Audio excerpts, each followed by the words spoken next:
Sir இந்த சின்ன திரையில இருந்துதான் பெரிய திரைக்கு வந்து பெரிய ஆளானாரு சிவகார்த்திகேயன். அப்புறம் வந்து இன்னும் கொஞ்சம் நல்ல பெரிய ஆளாயிட்டார்.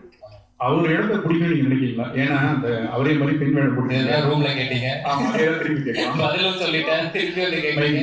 நெல்சன் படத்துலயும் அடுத்து சேர்த்தீங்க. நெல்சன் படத்துலயும் அடுத்து அவருக்கு மாதிரி கூட்டி நிற்கிறீங்க. ஆமா, அதே மாதிரி ஏதாவது ஆசை இருக்கா? அவர் மாதிரி வரணும், அவர் எந்த அளவுக்கு இன்ஸ்பிரேஷன் உங்களுக்கு? இல்லைண்ணா, எனக்கு டெஃபினட்டா அங்க சொன்னதை அப்படியே நானும் சொல்லட்டுமா? சரியா, சிவான சேதுபதினா எனக்கு 2 பேருமே பயங்கரமான இன்ஸ்பிரேஷன். ஏன்னா அஜித் சார், விஜய் சார் எல்லாருக்குமே நம்ம கிட்டக்க கூட பார்த்தது கிடையாது. என்னோட ஸ்கூல் காலேஜ் டைம்ல நான் சொல்றேன், வெறும் ஸ்க்ரீன்ல மட்டும் தான் நம்ம பார்க்குறோம். எனக்கு அப்படி இருக்கும்போது ஏதோ நம்மளும் ஒருத்தன் ஜெயிக்கிறான், இங்கேருந்து ஒருத்தன் போய் அதை பண்றான் அப்படிங்கும்போது அப்போதான் என்ன மாதிரியான பசங்களுக்குலாம் இன்னும் ஸ்ட்ராங்கா அந்த நம்பிக்கை இன்னும் பெருசாது. அப்போ ஓகே, ஏதோ ஒரு ட்ரை பண்ணிட்டே இருந்தா சின்சியரா அதை பண்ணிட முடியும் போலயே அப்படின்னு சொல்லிட்டு சிவானன்ட்ட அந்த மாதிரி இருக்குன்னா, இப்போ சேதுவன்ட்ட அவர் அவ்வளோ ஜூனியர் ஆர்டிஸ்டா நடிச்சு, ஆக்சுவலா அவர் ஜூனியர் ஆர்டிஸ்டோட லிஸ்ட் எடுத்தாலே அவ்வளோ இருக்கும் நம்மளுக்கு. ஸோ அதுவும் நடிச்சு கன்ஃபார்மா ஏதோ ஒரு நாள் நடந்துரும் அப்படின்ற அந்த ஒரு ட்ரஸ்ட் இருக்குல்ல, அது ஒரு 1000த்துல ஒருத்தருக்கு, 10,000த்துல ஒருத்தருக்கு, லட்சத்துல ஒருத்தருக்கு நடந்தாலுமே அந்த ஒருத்தர் கொடுக்குற நம்பிக்கை தான் என்ன மாதிரி பசங்களுக்கு அது ஒரு பயங்கரமான சீடுன்னு நினைக்கிறேன் நான். ஸோ அந்த இன்ஸ்பிரேஷன் நிச்சயமா இருக்கு. மற்றபடி எனக்கு வர கதைகள் எந்த அளவுக்கு என்கேஜிங்கா இருக்கு, பிளஸ் எந்த அளவுக்கு டிஃப்ரெண்டா பண்ண முடியும் அப்படிங்கறத தான் நான் பார்த்து பண்ணிட்டு இருக்கேன். Last 2 questions. கவின்ஜி முடிவு பண்ணா இங்க நாங்க முடிவு பண்ணிரோம். நேரம் பேர சொல்லுங்க. எங்கதான் அடுத்த ஆப்ஷன் கவின்ஜி ஒரு क्वेश्चन. அதாவது நீங்க வந்து ஸ்டார் இந்த படம் அன்னைக்கு வந்து ஒரே ஹீரோவா இருந்தார் பிரசாந்த். ஸ்டார்னு படம் வந்தது, அவர் பேரு காதல் இளவரசன். இன்னைக்கு காதல் இளவரசன்னா எங்க கண்களுக்கு நீங்க தான் தெரியுறீங்க. அந்த காரணத்துக்காகவே ஸ்டார்ங்கிற டைட்டில் தூக்கிட்டீங்களா? அதே மாதிரி ஆனழகன்ற படத்துல ஒரு பெண் வேடம் போட்டிருப்பாரு, ரொம்ப ஃபேமஸ் படம், ஓகேங்களா? அன்னைக்கு வந்து இத்தனை ஹீரோ கிடையாது, அவர் மட்டும். அந்த மாதிரி ஒரு நோக்கம், ஒரு சென்டிமெண்ட் இதுக்குள்ள வச்சு அந்த படத்தை ஊத்திட்டீங்களா? இல்லைண்ணா, இந்த படத்தோட ஸ்டார் அப்படிங்கிறத பொறுத்த வரைக்கும் நாங்கள் எல்லாருமே இப்போ சொல்லியிருந்தோம் இல்லையா, ஸ்டார்னா வெறுமான அந்த ஸ்க்ரீன்ல வர அது கிடையாது ஸ்டார். ஐ மீன் அதுவும் ஸ்டார் தான். அது இல்லாம என்னை பொறுத்த வரைக்கும் பீப்புள்ஸ் சாம்பியன் எல்லாருமே ஸ்டார் தான். மக்கள் யாரெல்லாம் நாம யாரை பெருசா ரொம்ப ரசிக்கிறோமோ, அண்ணாந்து பாக்குறோமோ, அவங்க எல்லாருமே ஸ்டார் தான். அது எல்லாத்தையுமே தாண்டி தான் நம்புற விஷயத்த நம்பி என்னைக்காவது ஒரு நாள் நடந்துரும் அப்படின்னு ஓடிட்டு இருக்கவனும் ஸ்டார் தான். ஏன்னா இப்போ நீங்க சொன்ன மாதிரி சினிமா இல்ல ஸ்போர்ட்ஸ் மற்ற கொஞ்சம் விசிபிலிட்டி இருக்கிறவங்களுக்குலாம் அந்த அடையாளமோ அந்த லைம் லைட்டோ அது கிடைச்சிருது. ஆனா அது கிடைக்காம ஏதோ ஒரு வேலையில அந்த லைம் லைட்ன்ற விஷயம் இல்லாம நிச்சயமா அவனோட திறமைக்கு அவனோட சக்திக்கு அவன் ஒரு சாதனை பண்ணி தான் இருப்பான். அவனை யாரு அங்கீகரிக்கிறது, அவனை யாரு பாராட்டுறது? ஸோ அவங்க எல்லாருமே சேர்ந்து ஸ்டார் அப்படின்னு சொல்ற படம் தான் நம்ம ஸ்டார். அதுக்கடுத்து இன்னொரு கேள்வி, இங்க அந்த பேனர் தான் அவர் சொல்லிட்டாரு, எங்கள்கிட்ட உங்களை நம்பிக்கை வச்சாரு. ஆனாலும் எம்ஜிஆர் ஸ்டாருங்கிற அந்த இதுல பின்னாடி அந்த பேனர்ல இல்லாம போன அமிதாப் கூட இருக்கிறார், நம்ம ஊருக்கு அவ்வளவா சம்மந்தம் இல்லாதது. அதுக்கு என்ன காரணம்? அதே மாதிரி இந்த படத்துல ஹரிஷ் கல்யாண் தான் முதல்ல நடிக்கிறதா அடுத்து வாங்கக்கூடிய என்ன காரணம்? கவினை அதையும் சொல்லுங்க. ரைட் சார், இது ஆடியோ லான்ச் பிளான் இருக்கு சார். இப்பவுமே யுவன் சாரோட டேட்ஸ் தெரியல, மேபி ஆடியோ லான்ச் இருந்துச்சுன்னா அப்போ சொல்லலான்றதுக்காக லிரிக்ஸ்லாம் வச்சிருக்கேன். நான் எல்லாம் நிறைய லிரிக்ஸ் வச்சிருக்காங்க சொல்ல நினைச்சேன். ரெண்டாவது எம்ஜிஆர் சார் இல்லாததுக்கு காரணம் ப்ராக்டிக்கலான ரீசன் தான் சார்.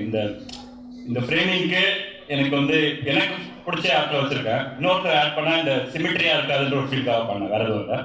மூணாவது ஹரிஷ் வந்து நன்றி சொல்லணும் சார். நான் லைக் காரணம் வேற காரணங்கள் சார், ப்ராக்டிக்கலான ரீசன்ஸ் தான். பட் ஸ்டில் அதை ஸ்போர்ட்டிவா எடுத்து சப்போர்ட்டிவா இருந்ததுக்காக ஹரிஷ்காக நன்றி சொல்லணும் சார். அவ்வளோதான். பொதுவாக ஒரு லேடிஸ் கிட்ட போடும்போது ஒரு யாரையாவது ஒரு ரெஃபரன்ஸ் எடுத்துக்குவோம். கமல்ஹாசன் தான் அவங்க அம்மாவை எடுத்துக்கிட்டாங்க சொன்ன மாதிரி. இந்த படத்துல கெட்ட போடும்போது யாரையாவது ரெஃபரன்ஸ் எடுத்துக்கிட்டாங்க? கரீனா சோப்ரா. ஓகே, சொல்லுங்க. சந்தானம் சார் போட்டிருப்பார்ல, அதுதான். ஏன்னா இந்த படத்துல வந்து இப்போ சிவான ரெமோல பண்ண மாதிரியோ இல்ல வந்து கமல் சார் அவை சண்முகில பண்ண மாதிரியோ ஒரு பொண்ணாவே நடிச்சு நம்ப வைக்கிறது மாதிரியான இது கிடையாது. அது சின்னதா காலேஜ்ல பசங்க பண்ற ஒரு கலாட்டா மாதிரி. ஸோ எனக்கு என்னன்னா அந்த கலாட்டால பார்க்கும்போது சந்தானம் சார் எக்ஸ்ட்ராடனரியா அதுல ஒன்று பண்ணியிருப்பாரு. நிச்சயமா அதை வந்து இப்போ இதுக்கப்புறம் யாராலுமே பீட் பண்ண முடியுமான்றது தெரியல. அந்த மாதிரி முடிஞ்சா ஜாலியா ஒன்று ட்ரை பண்ணலாமே அப்படின்னு அப்படி எடுத்து பண்ணது. அதான் எங்களுக்கு என்ன தோணுச்சுன்னா, ஒரு அந்த கெட்டப்ல ரொம்ப அழகா இருக்கிற பொசிஷன்ஸ்லாம் ஐஸ்வர்யா ராஜேஷ் மாதிரியும், கொஞ்சம் சேட்டை பண்ற பொசிஷன்ஸ்லாம் அரவிந்த் நிஷா மாதிரி இருந்தது. 2 பேரும் சேர்ந்த கலவை மாதிரி இருந்தது. பரவாயில்ல, 3ஆவது ஒன்று இருந்துச்சு, நானும் பார்த்தேன் சோசியல் மீடியால. வாழ்த்துக்கள் சார். ஒரு 2-3 நாளா அந்த லேடிஸ் கெட்டப்ல இருந்துருக்கீங்க, உங்களுக்கு எப்படி ஃபீலா இருந்தது? பெண்களுக்கு வந்து என்னென்ன கஷ்டம்? பயங்கர கஷ்டம்னு. நான் அன்னைக்கு ஸ்டேஜுக்கு வந்ததுமே ஏதோ இவங்களோட அசிஸ்டன்ட் ஒரு அக்கா வருவாங்க, அவங்க எல்லாத்தையுமே வந்து நீங்க எல்லாம் தெய்வம் அப்படின்ற அளவுக்கு நான் சொல்லிட்டேன். ஏன்னா நிஜமாவே ரொம்ப சங்கடமா இருந்துச்சு. இப்போ இதுவே எனக்கு தெரிஞ்ச இந்த டிசைன்லாம் உங்களுக்கு உள்ள குத்தும்னு நினைக்கிறேன். ஆனா காமிச்சிக்காம சிரிச்சுக்கிட்டே இருக்காங்க பாத்தீங்களா, அதுவே ஒரு தனித்திறமை. எனக்கெல்லாம் அன்னைக்கு வந்து முடிச்சுட்டு போறேன் ஃபுல்லா அந்த அப்படியே ஸ்டேஜா ஒரு மாதிரி இருக்குல்ல, அந்த ஜிமிக்கியா ஜமுக்கியா ஏதோன்னு சொல்லுவாங்கல்ல, அந்த பேட்டர்ன் போல அதை அப்படி கொடுத்துருந்தாங்க பயங்கரமா நம்ம காஸ்டியூம் டிசைனர். சரி, அதெல்லாம் ரொம்ப ரொம்ப கஷ்டம்ங்க. ஏன்னா இப்போ நம்ம இப்போ ஒரு ஈவெண்ட் அப்படின்னா நம்ம சும்மா ஏதோ ஓகே கிடைக்கிறத போட்டு டக்குன்னு வந்துடுறோம்ல, அவங்களுக்கு அந்த மாதிரிலாம் இல்லை, மெனக்கெடுதலே பயங்கரமா இருக்கு. ஸோ அதெல்லாம் இன்னும் யாராவது கலாய்ச்சா நானே கேட்பேன், எவ்வளோ கஷ்டம் தெரியுமா? நீங்க நீங்க வந்து அதிகமா வந்து கோடிகள் சம்பளம் கேட்கறதாகவும் சிறு தயாரிப்பாளர்களோட வந்து உங்ககிட்ட வந்து அப்ரோச் பண்றதா ரொம்ப சிரமம் இருக்கிறதாகவும் குற்றச்சாட்டு. அதுக்கு பதில் சொல்லணுமா? அதுவும் நான் அந்த ரூம்லேயே சொல்லியிருந்தேன், திரும்பவும் நீங்கள் கேட்குறீங்க. இப்போ வந்து நம்ம நடிச்சிருக்கோம் ஒரு படம், இந்த படம் டெஃபினட்டாக டிபேட்டபிள் அப்படின்னு நான் நினைக்கிறேன். அட் தி சேம் டைம் இங்கே சம்பளம் டிபேட்டபிளா அப்படிங்கிறது எனக்கு தெரியல. டிபேட்டபிள் யாருக்கு அப்படின்னா எனக்கும் ப்ரொடியூசருக்கும். அட் தி சேம் டைம் நம்ம ஏதோ கேட்குறோம் அப்படின்றதுக்காகலாம் யாரும் கொடுத்துடவும் மாட்டாங்க, அப்படி ஒரு விஷயம் கிடையவும் கிடையாது. இப்போ நீங்கள் எந்த பத்திரிகையில் வேலை செய்கிறீங்கன்றது எனக்கு தெரியல.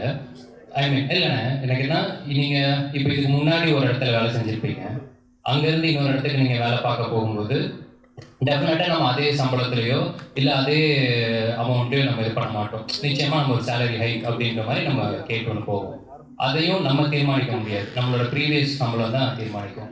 இப்போது நான் வந்து கணக்காலம் ஒரு சீரியல் நடித்தேன், அதில் என்னோட சம்பளம் ஸ்டார்டிங்கில் 1000 ரூபாய்.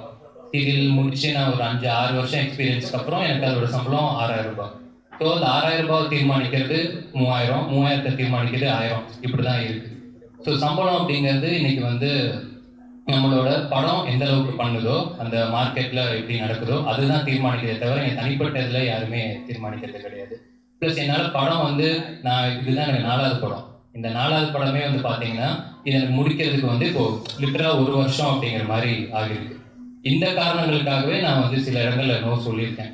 பட் ஆனால் நோ சொல்கிறதுக்கான முக்கியமான காரணம் என்னன்னா, யாருமே வெயிட் பண்ண வைக்க வேண்டாம். அவங்க வெயிட் பண்ணுற நேரத்தில் நிச்சயமாக இன்னைக்கு எவ்வளோ பேர் இருக்காங்க, அவங்கள வச்சு கூட பண்ணிட்டு வந்துடலாம். இதெல்லாம் தான் காரணங்கள். சுவாரஸ்யத்துக்காக இல்லை இன்ட்ரெஸ்டிங்காக இருக்கணுன்றதுக்காக அது பேசுறதுக்காக நல்லா இருக்கலாம், மற்றபடி ஃபேக்ட்ஸ் இருக்கு. சார் இந்த ஒரு சார் சார் சார் அடுத்த 2 படத்தில் ஹீரோயினே கிடையாதுங்க. நாளைக்கு ஒரு அனௌன்ஸ்மெண்ட் வரும், அந்த படத்தில் ஹீரோயின் கிடையாது. அதுக்கடுத்து ஒரு படம் பண்ணுறேன், அதுலேயும் ஹீரோயின் கிடையாது. இந்த படத்துலேயே நான் கதை மட்டும் தான் கேட்டேன், ஹீரோயின் தான் இந்த இவர் தான் கூப்பிட்டு வந்தார். கடைசி கொஸ்டின் இது கடைசி கொஸ்டின் சார், கடைசி கொஸ்டின் இது சார். ஹலோ சார், இந்த கொஸ்டின் வந்து டைரக்டரா இருந்தாலும் சரி, ஹீரோ இருந்தாலும் சரி, யாரும் பதில் சொல்லலாம், சரிங்களா? கபில் ஸ்டார், ஏன்னா எப்பவுமே வந்து ஒரு படத்தோட ஹீரோ வந்து ஒரு பேர் சொல்லி ஒரு ரஜினியின் டெய்லர் அப்படிதான் வரும். இது என்ன கபில் ஸ்டார், யாருக்கு மென்ஷன் பண்றீங்க, யாருக்கு குறிப்பிட்டு சொல்ல வர்றீங்க? அதுக்கப்புறம் வந்து 2 ஹீரோயின், ஒரு ஹீரோயினை சமாளிக்கிறது பெரிய விஷயம், சரிங்களா? புது ஹீரோயின் ஒரு தமிழ் தெரியல, எப்படி சமாளிச்சீங்க? 2 பேர் யாருக்கும் சொல்லலாம். நேக்க டைரக்டர் மைக் கொடுத்தாரு. எவ்வளவு நேக்காலாம் பேசிருக்கலாங்க, அது கிடையாது.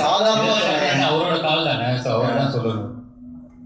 ஸ்டாரிங் கவின்னு போட்டுப்போம் அப்படின்னா இதில் நடிக்கிறாருன்றது தான் இருக்கும். இந்த படத்துக்கு அந்த வார்த்தையை யூஸ் பண்ணா ஒரு மாதிரி வார்த்தை விளையாட்டு மாதிரி அழகா இருந்துச்சு, அந்த ரீசனுக்காக போட்டோம். ஹீரோனை சமாளிக்கிற அது வந்து அந்த கொஸ்டின்ஸ் எனக்கு அது உடன்பாடு இல்லை. ஏன்னா பார்த்தீங்கன்னா அவங்களுமே அவங்களோட பெஸ்ட் கொடுக்கறதுக்கு அவ்வளோ ஹார்ட் ஒர்க் பண்ணி ப்ரொஃபஷனலாக டெலிவர் பண்ணி கொடுத்தாங்க. ஸோ சமாளிக்கிறதுக்கான வேலைகள் எதுவும் இல்லை.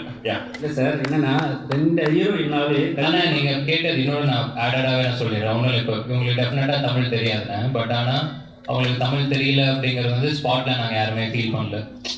உச்சரிப்பு அதெல்லாம் பிரச்சனை இருக்கும், இல்லாமல் கிடையாது. பட் ஆனால் அவங்க ஒரு பெரிய 40 பேஜஸ் ரூல்டு நோட் ஒன்று வச்சுருக்காங்க. சீன் பேப்பரில் என்னெல்லாம் போகுதோ அதை வந்து அவங்களுக்கு டிரான்ஸ்லேட்டர் ஒருத்தருக்கு வந்து அவங்க அதை தமிழில், இப்போ நம்ம தங்கிலீஷ்னு சொல்லுவோம் இல்லையா, அது அவங்களோட புரிதலுக்கு ஏற்ற மாதிரி அவங்க அதை மாற்றி இங்கிலீஷில் எழுதி அந்த தமிழுக்கு மாற்றி அதெல்லாம் பண்ணிட்டு தான் அவங்க வருவாங்களே செட்டுக்கு. ஸோ இந்த மாதிரி எல்லாருமே அவங்களோட வேலை செய்கிற இடம் தானே இது. ஸோ அந்த டெடிகேஷனோட சின்சியராக தான் எல்லாருமே வேலை பார்த்துருக்காங்க. சூப்பர், ரொம்ப ரொம்ப நன்றி, தேங்க்யூ ஸோ மச். ஸோ இத்துடன் இந்த விழா, இந்த சந்திப்பு இனிதே நிறைவடைகிறது. Thank you so much.